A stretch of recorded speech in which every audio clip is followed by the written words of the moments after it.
Mas o Seabra não dá. Infelizmente, a grande maioria aqui está pedindo a saída do Seabra, né? Mas ele tem esse grupo limitado nas mãos, gente. Eu acho que a gente tem que ser sempre justo nas análises. O grupo é fraco. Eu acho que ele está tirando água de pedra ao colocar o Cruzeiro com 20 pontos. Postar comigo que vai trazer o Diniz, não adianta. A gente, infelizmente, não, o Diniz é muito fraco. O Diniz, eu apostei tanto nele, realmente decepcionou. Realmente decepcionou, né? Bom, mesmo com a derrota, o Cruzeiro está à frente do Galo, que tem uma folha de 300 milhões e um time pronto, né? O Cruzeiro tem uma folha menor, não tem um time pronto e está na frente do Galo, né? Não é que iludiu, é que o Cruzeiro foi ganhando jogos e ganhando pontos em casa, está 100% em casa. Que bom, pelo menos isso, com time limitado. Os jogadores ainda vão ter que entrar em forma, os contratados. Olha lá, o Cruzeiro vai pegar o Corinthians em casa. Tem ganhado o Corinthians está lá embaixo. O Corinthians está lá embaixo. Não é isso? O Corinthians está lá embaixo. Vamos lá então, Valu. Criciúma 1, Cruzeiro 0. Derrota mais do que dolorida. E a thumb, que é a capa desse meu comentário, dessa minha análise, ela vai ser o seguinte: faltou futebol e faltou resultado. Em outras vezes faltou futebol, mas a gente teve resultado. E o Cruzeiro, ele perde esse jogo fazendo uma força absurda para perder até conseguir.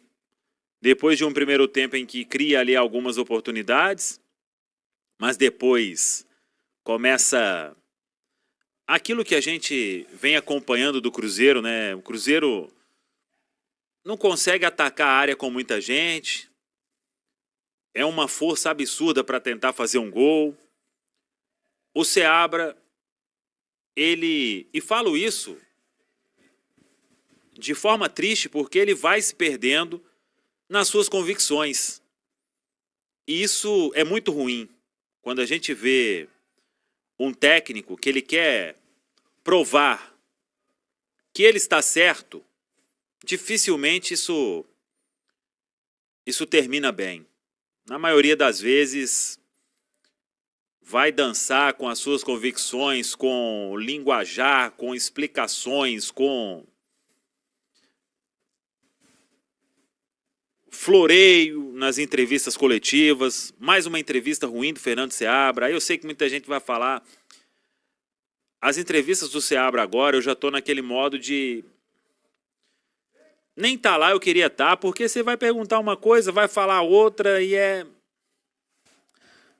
defesa de convicção, sendo que todo mundo está vendo outra coisa. Isso, o Seabra tem uma chance gigante na carreira, em um projeto que caminha para ser vencedor, com muitos investimentos, com um time muito forte aí a partir da janela agora.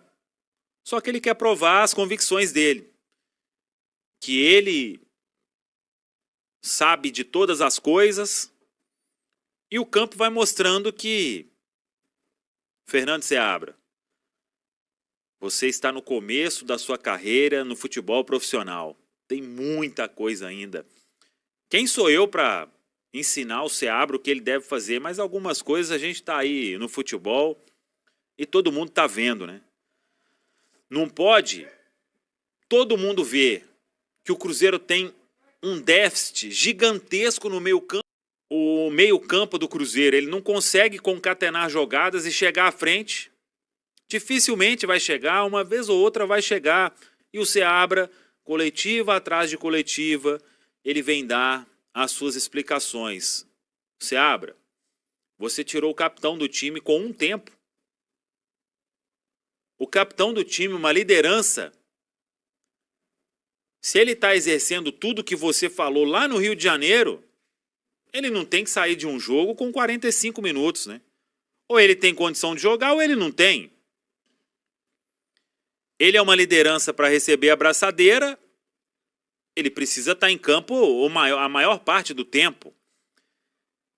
Isso para citar uma das coisas. O Seabra, ele defende a falta de ritmo para o Barreal não voltar a ser titular Mas isso não vale para ele colocar em campo um Neres, para ele colocar em campo um Palácios. E isso aí, experiência própria no futebol. Quando o seu discurso para um grupo não condiz com todas as suas atitudes, você está fadado ao insucesso. E o Cruzeiro chega agora à sua segunda derrota seguida. Para o Flamengo, a gente saiu de lá com uma outra análise e hoje aqui, de uma derrota para o Flamengo, uma análise até positiva. Eu acho que todo mundo reconheceu. Mas hoje aqui dessa derrota, você tira uma peça ou outra e tira muita incoerência do técnico Fernando Seabra, que vai precisar mudar isso, ou então ele vai se enforcar cada vez mais. O Fernando Seabra, que coloca um Barreal e ele destaca a bola que o Verón deu para o Barreal quase empatar o jogo, e na sequência ele tem que tirar um lateral e ele vai improvisar o Barreal para colocar o Matheus Vital, que está sem ritmo, Seabra. Está sem ritmo. O Marlon está com ritmo, foi expulso, foi para o banco, justamente. Vai sair um lateral? Você quer ter um lateral? Tem o Marlon. O Barreal tinha entrado bem no meio campo. Então, as incoerências, elas são responsáveis por, acho que no futebol, 99% do insucesso de uma comissão técnica. Você passa a não conseguir explicar mais. Vai tentar explicar, vai usar a palavra difícil de interpretação, e isso, e aquilo, e quebra linha. E um amigo me mandou aqui um termo que vou até buscar aqui.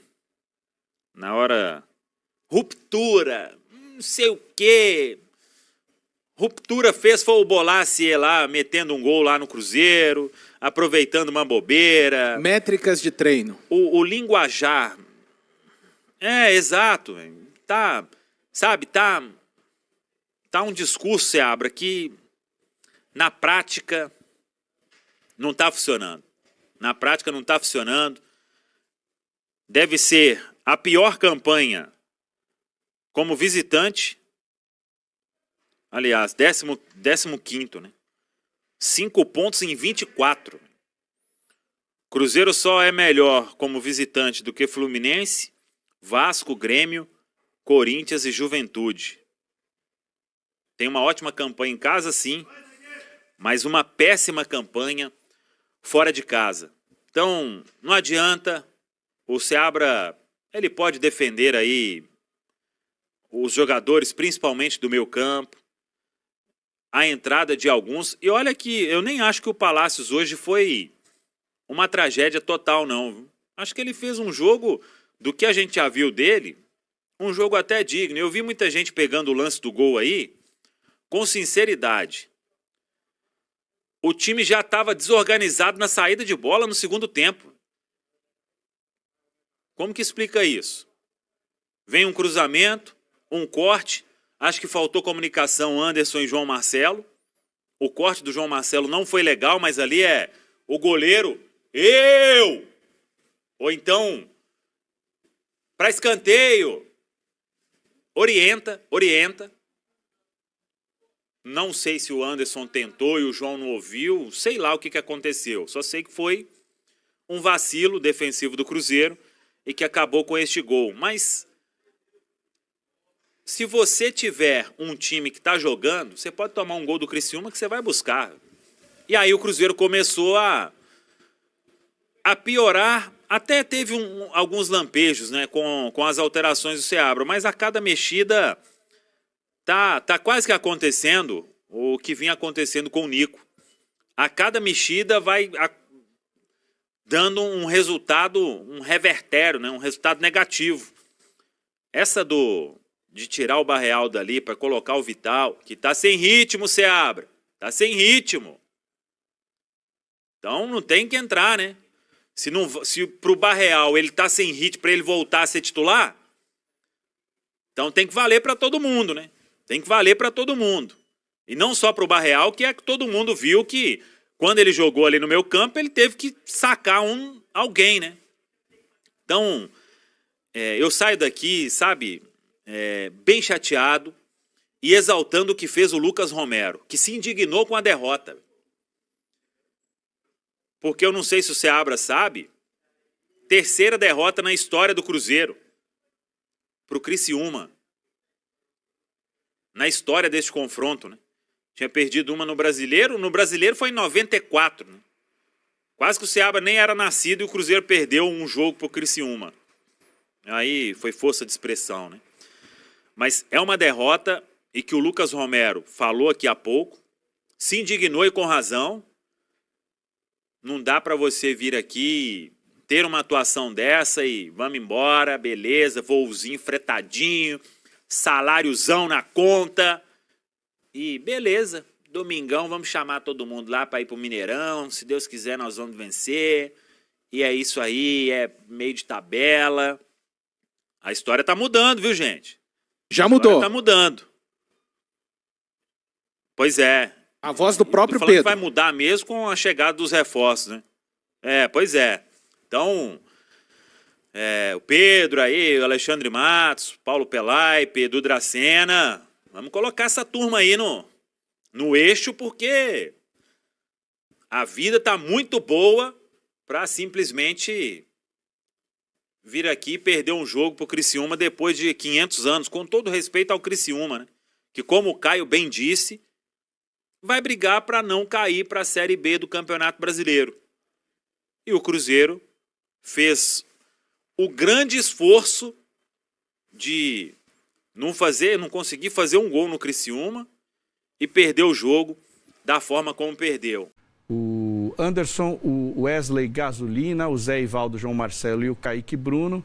No meio campo, Lucas Romero, o Ramiro, o Lucas Silva e o Matheus Pereira, Gabriel Veron e Arthur Gomes. Esse time está com os dias contados com essa formação aí. Quem que vai entrar aí? Porque vai entrar o Cássio a partir do dia 11 de julho. Entra o Cássio no gol. O William é titular, ele está suspenso, eu acho, né? O Wesley Gasolina é reserva. Aí talvez entre o menino na defesa, o Jonathan Jesus, que veio do Ceará. Na lateral esquerda, o Marlon está suspenso, mas é titular. Aí você vai ter o Wallace e Matheus Henrique entrando no meio. E lá na frente você vai ter Caio Jorge e Lautaro Dias. E ainda tem o Peralta, que eu não sei se já vai ser titular no lugar do Lucas Silva também. Para mim, desse time aí... dá um salto esse grande. time aí, quem é que fica nesse time aí? Matheus Pereira, talvez o Gabriel Veron, para jogar junto com o Caio Jorge e com o Lautaro Dias, talvez. E dos zagueiros, o João Marcelo ou o Zé Ivaldo? O Zé Ivaldo acho que fica e acho que sobra o João Marcelo. Olha, é um time com material humano para subir ainda mais. Agora, isso não é uma fórmula... Não é uma fórmula Exato. certa, né? Não é uma Você tem as ciência contratações, exata. muitas vezes pode demorar para o time se reencaixar. Imagina se o Cruzeiro começar a perder com Pois os é. novos reforços. Pode acontecer. Pode acontecer. Até dar uma engrenada. Mas a tendência é que, claro, o time se qualifique ainda mais. O Cruzeiro, que nesse momento é o 7º colocado com um jogo a menos, né? Quem falou foi o Alexandre Matos, né? Não só ele, mas também o dono do Cruzeiro, que é o Pedro Lourenço. Hoje eles falaram sobre esse novo momento e a perspectiva do Cruzeiro aí para o restante da temporada com essa abertura da janela e todos os investimentos feitos nesses jogadores. Vamos ouvi-los.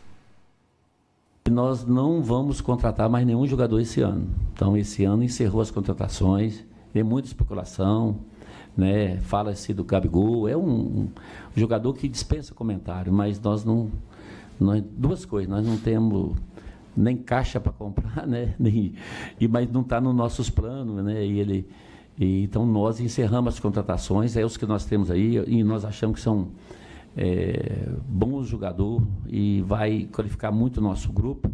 Os jogadores que chegaram, eles vão ainda participar de um processo de adaptação, processo de treinamento físico.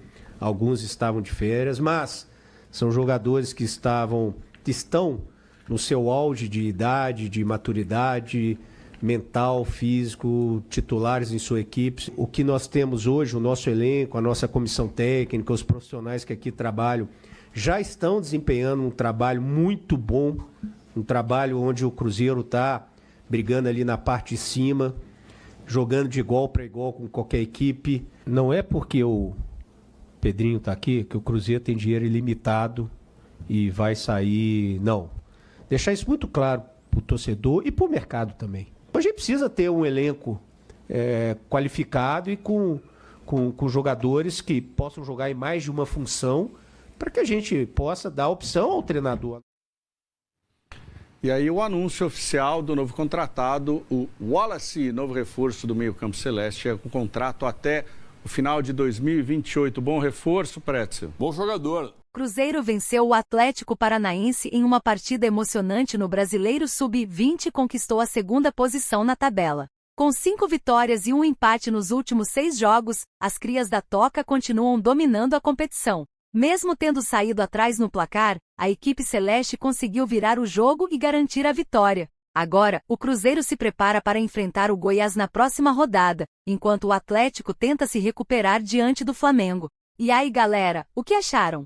Deixe nos comentários. Não se esqueçam de deixar o like e de se inscreverem no canal e ativar o sininho para receber as notificações. Até mais, Nação Celeste! Vamos pra frente!